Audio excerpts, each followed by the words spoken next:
కథలుగా చెప్పేవాళ్ళు మన నియోజకవర్గాల్లో లేరా అని అడుగుతున్నాను. ఉన్నారు కదా. ఇవాళ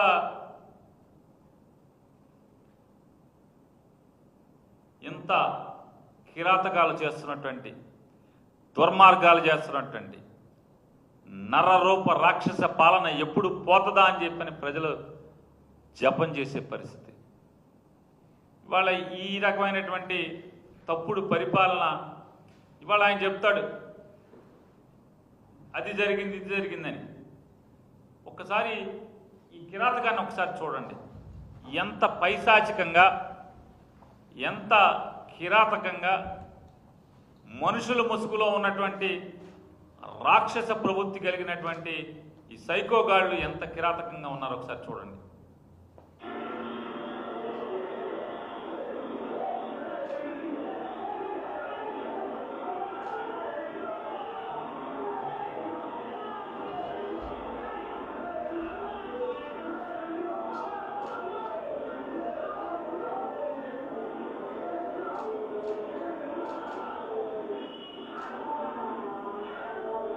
రప్ప రప్ప అంటే తప్పన్నోడు ఎవరు? వీడు ఎవడరా మీరు అందరూ? ఇదంతా ఎవర్రా మీరు?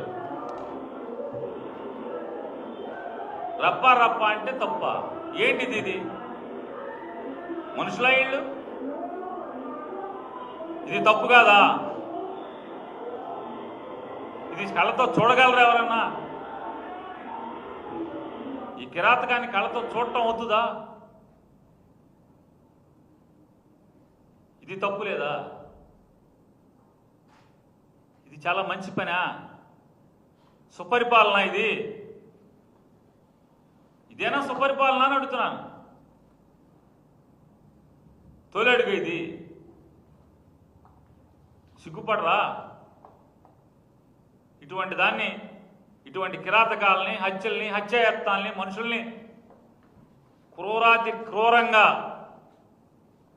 మట్టు పెట్టేటువంటి చర్యల్ని మీరు కొనసాగిస్తూ పోలీసులు ఏమైపోయారు? ఎయిర్పోర్టులోకి వెళ్ళి పట్టుకొచ్చేస్తూ ఉంటారు. ఈ పోలీసులు అంటే వాళ్ళు అన్నటువంటి చాలామంది పోలీసులు అమ్మాయిలు కనపడలేదని తల్లిదండ్రులు వచ్చి మొత్తుకుంటే పట్టుకోరు. మా అమ్మాయిని వేధిస్తున్నాడు, ఆయన్ని కట్టడి చేయమంటే కట్టడి చేయరు. చంపేశాక వచ్చి శవ పంచనామా చేయడానికి మాత్రమే వస్తున్నారు. పవన్ కళ్యాణ్ చెప్పాడంటే మాత్రం పట్టేసుకుంటారంట. నాకు అర్థం కాదు, ఇదేం పోలీసింగ్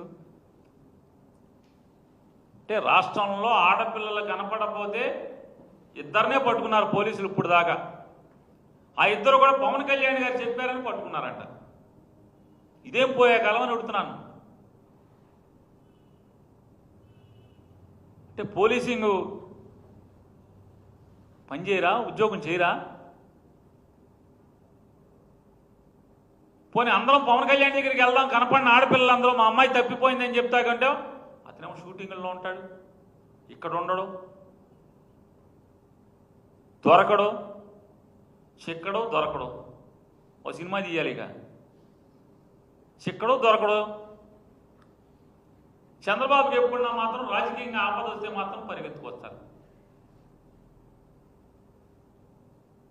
ఒక చెల్లి, ఒక తమ్ముడు ఇద్దరు వచ్చేస్తారు ఎగేసుకుంటా. చంద్రబాబుకి ఏమైనా చికాకు వచ్చిందంటే రాజకీయంగా ఒక చెల్లి, ఒక తమ్ముడు కలుగులోంచి బయటకు వస్తారు. మిగతా అప్పుడు ఏం చేస్తారో మనకు తెలియదు. ఇతనైతే మనకు అప్పుడప్పుడు కనపడతాయి ఫోటోలు గిటోలు, షూటింగ్ అని. షూటింగ్లు చేసుకుంటున్నాడు. ఇవాళ ఇక్కడ వైద్య విద్యలో అవకాశాలు దొరక్క డాక్టర్ అవ్వాలని చెప్పని సంకల్పం. బాల్యం నుంచి నేను డాక్టర్ అవ్వాలి, నేను మనుషుల ప్రాణాలు కాపాడాలి, వైద్యం చేయాలి అనేటువంటి కసితో, సంకల్పంతో ఇక్కడ సీటు దొరకపోతే